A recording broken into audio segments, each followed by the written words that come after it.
पृथ्वी मती माता जी के पास उन्होंने सब कुछ समर्पण करके अपने आप को अर्पण करके और दीक्षा ग्रहण कर ली और 16वां स्वर्ग प्राप्त करके प्रतीत हुए।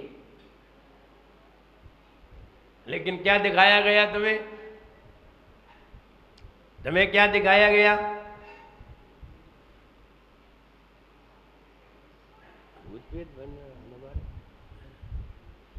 तो तुम्हें क्या दिखाया गया? तुम्हें दिखाया गया पृथ्वी में उन्हें अंदर कर दिया और पृथ्वी बंद कर दी और समाधि ले गए। यानी पृथ्वीवती माता जी के पास जिन्होंने समाधि को प्राप्त किया और समाधि संलग्न प्राप्त करते हुए उन्होंने 16वें स्वर्ग में इंद्र पद प्राप्त किया। अब वो जो भी हो, माता जी बता रही हैं, वो रामचंद्र जी की पूर्व अवस्था की दादी थी। वो पृथ्वीमती माता जी रामचंद्र जी की दादी थी और उन्होंने दीक्षा ले ली थी, गणनी थी और वहाँ जाकर के उन्होंने अपने आप को समर्पण करके समाधि प्राप्त कर ली और लोगों ने उन्हें पृथ्वी में धसा के समाधि करा दी और ऐसा दिखा दिया। अब वैसा दिखाते तो जैन दर्शन का प्रचार हो जाता, लेकिन वैसा नहीं दिखाया। वो सर्वलोक मान्य नहीं है, इसलिए केवल जैन दर्शन में पद्म पुराण में ऐसा बताया गया है, अन्य जगह अन्य लोगों को ऐसा नहीं मालूम, इसलिए उन्होंने अन्य लोगों के अनुसार बताया। सही ये है कि पृथ्वीवती माता जी के पास समर्पण कर दिया। फिर रामचंद्र जी ने कहा उनसे कि चलो घर पे। उन्होंने कहा अब हमारे ऊपर किसी की अनुमति नहीं चलेगी, अब हम स्वतंत्र हैं।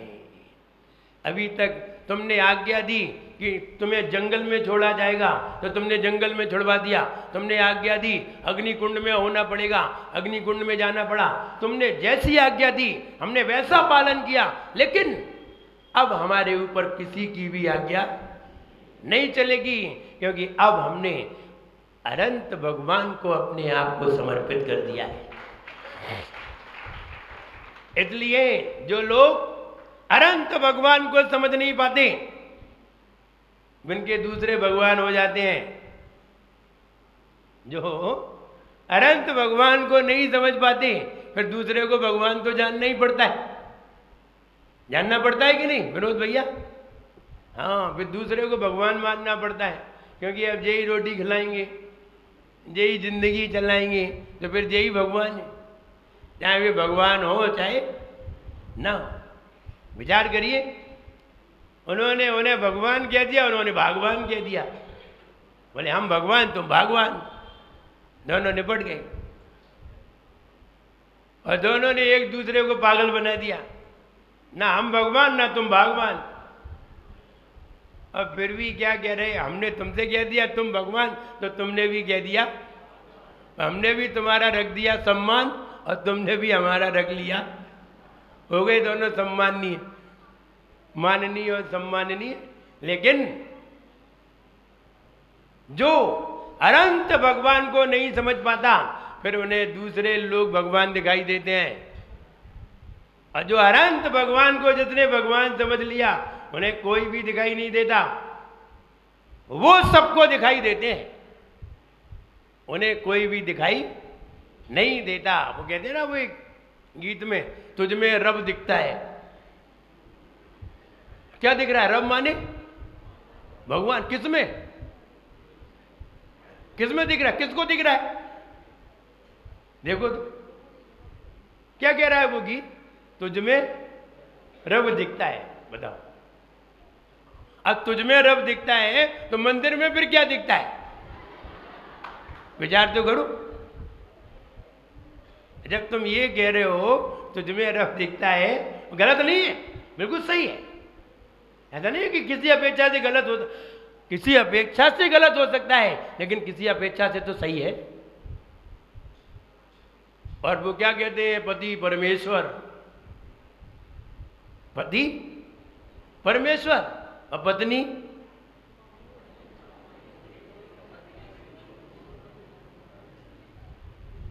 क्या कहते? पत्नी को परमेश्वरी। तो परमेश्वरी खराब लगता है, परमेश्वर अच्छा लगता है। परमेश्वरी शब्द ये लगता है कि गाली दे रहे हो,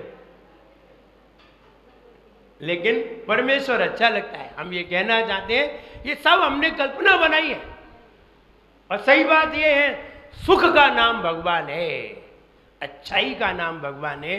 इसलिए वो कहते हैं तुझ में रब दिखता है। मुझे तो बड़ा आश्चर्य, हमने ये गीत बनाया किसने?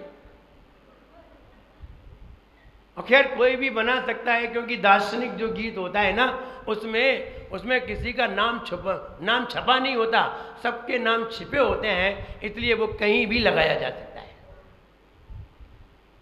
लेकिन ये कहा जरूर है और व्यक्ति के ऊपर इंगित किया है और किसी महिला ने इंगित किया है। इसका मतलब है कि जो जिन्हें भगवान दिखाई नहीं दिए उन्हें इनमें भगवान दिखाई दिए,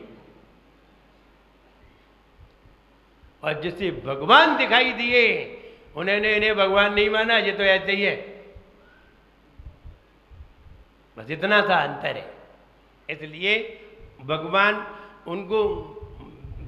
को देखने का प्रयास करें, और यहाँ भगवान ही देखने का प्रयास किया जा रहा है। हे भगवान, आपने अनंत गुणों को, आपके अनंत गुण तीनों लोक को लांग रहे हैं, इसमें कोई आश्चर्य नहीं है।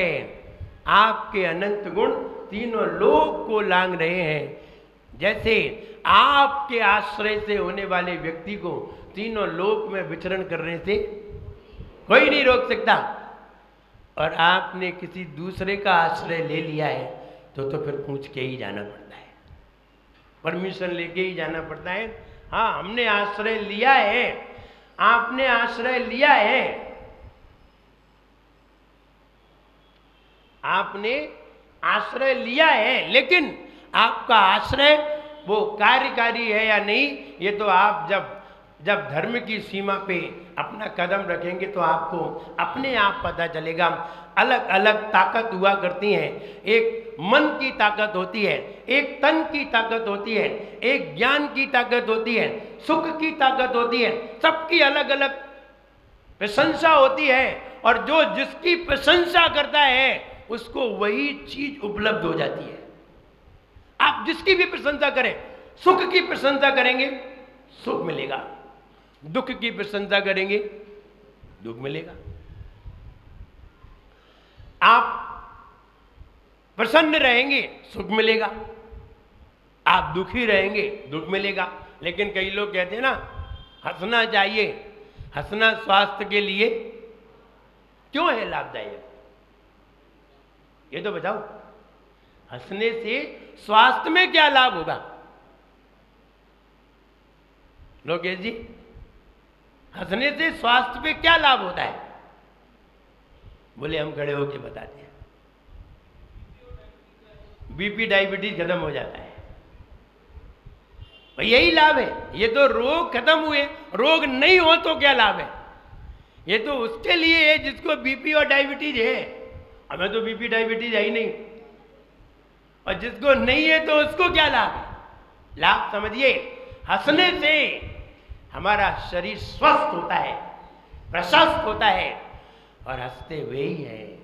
हंसने से कहते हैं हंसने से मोटे हो जाते हैं, हंसने से मोटे हो जाते हैं। नहीं नहीं, हंसने से मोटे नहीं होते, मोटे लोग हंसते हैं, मोटे लोग हंसमुख होते हैं।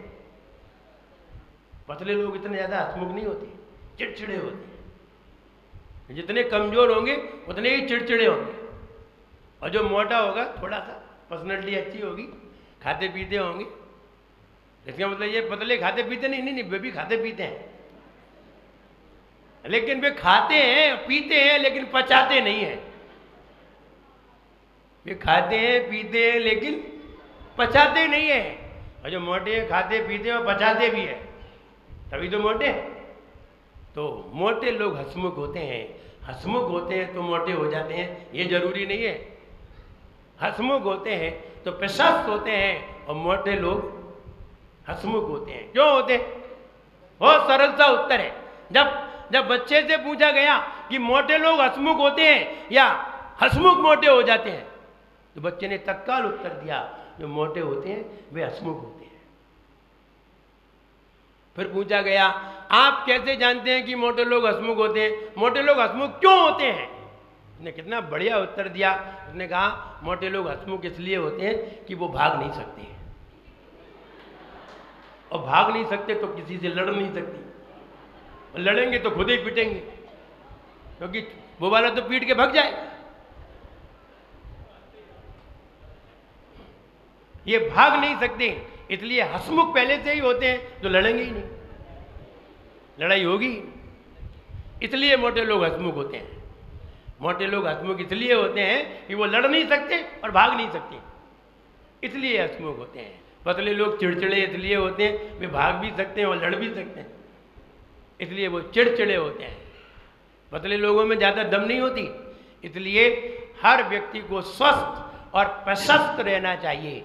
और स्वस्थ और प्रशस्त रहेंगे तो निश्चित है हमें कहीं भी कोई बीमारी टच नहीं करेगी, वरना डायबिटीज होने में देर नहीं लगती है। पता नहीं अब कैसे डायबिटीज होने लगी, लोग शक्कर भी नहीं खा रहे हैं तो भी डायबिटीज। मनोज भैया, लोग शक्कर भी नहीं खा रहे फिर भी डायबिटीज है। शक्कर खा रहे हो तो कोई खूब शक्कर खा रहा है तो भी डायबिटीज नहीं है, और कोई शक्कर भी नहीं खा रहे तो भी डायबिटीज है। सही बात तो यह है कि शक्कर खाने से डायबिटीज नहीं होती।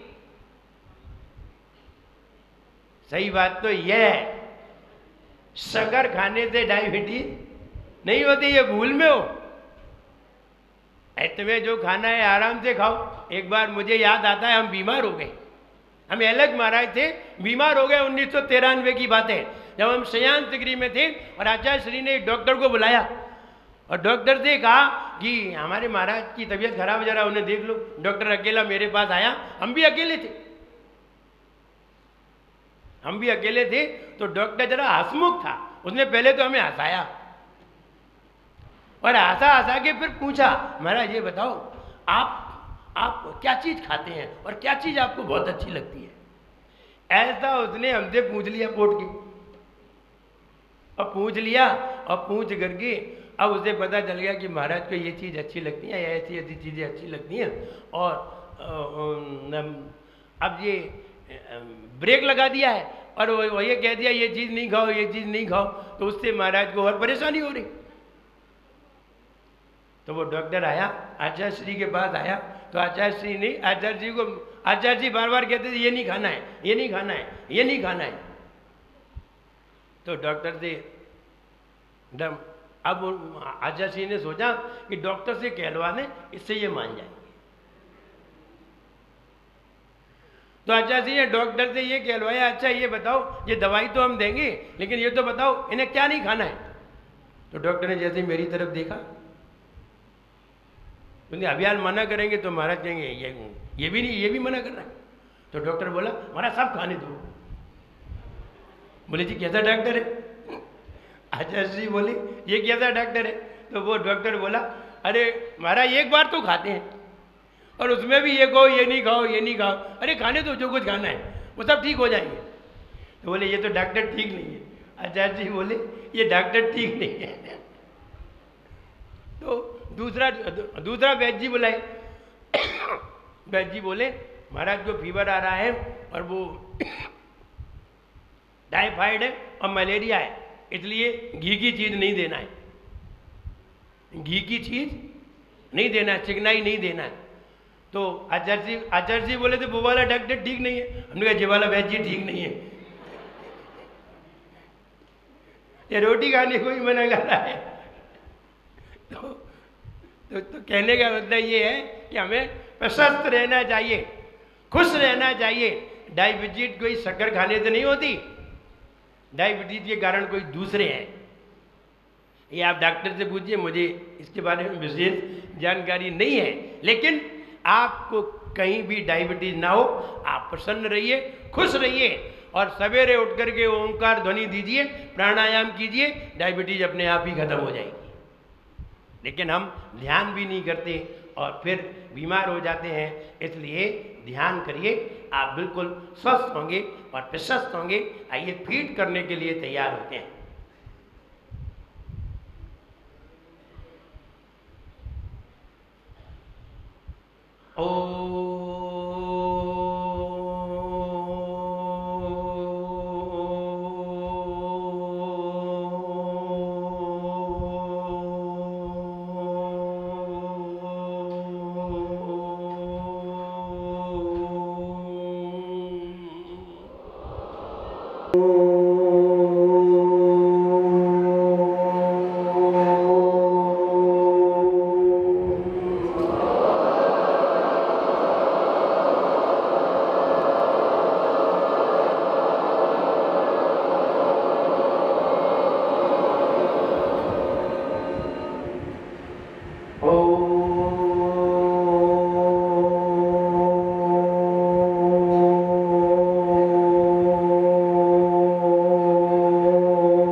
कहीं भी घूमने से कौन रोक सकता है?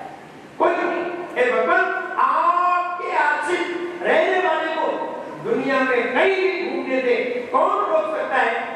कोई नहीं। हे भगवान, आपके आश्रित रहने वाले को दुनिया में कहीं भी घूमने से कौन रोक सकता है? कोई नहीं। वैसे ही आपके निर्मल गुणों को तीनों लोक के बाहर जाने से कौन रोक सकता है? कोई नहीं। हे भगवान, आपके आश्रित रहने वालों को कहीं भी विचरण करने से कौन रोक सकता है? कोई नहीं। हे भगवान, आपके आश्रित रहने वाले को कहीं भी विचरण करने से कौन रोक सकता है? कोई नहीं। वैसे ही आपके निर्मल गुणों को तीनों लोक से बाहर जाने से कौन रोक सकता है? वैसे रोक सकता है? कोई नहीं। हे भगवान, आपके आश्रित रहने वालों को कहीं भी घूमने से कौन रोक सकता है? कोई नहीं। हे भगवान, आपके आश्रित रहने वालों को कहीं भी घूमने से कौन रोक सकता है? कोई नहीं। वैसे ही आपके निर्मल गुणों को तीनों लोक से बाहर जाने को तीनों लोक से बाहर जाने से कौन रोक सकता है? कोई नहीं। हे भगवान, आपके आश्रित रहने वालों को कहीं भी घूमने से कौन रोक सकता है?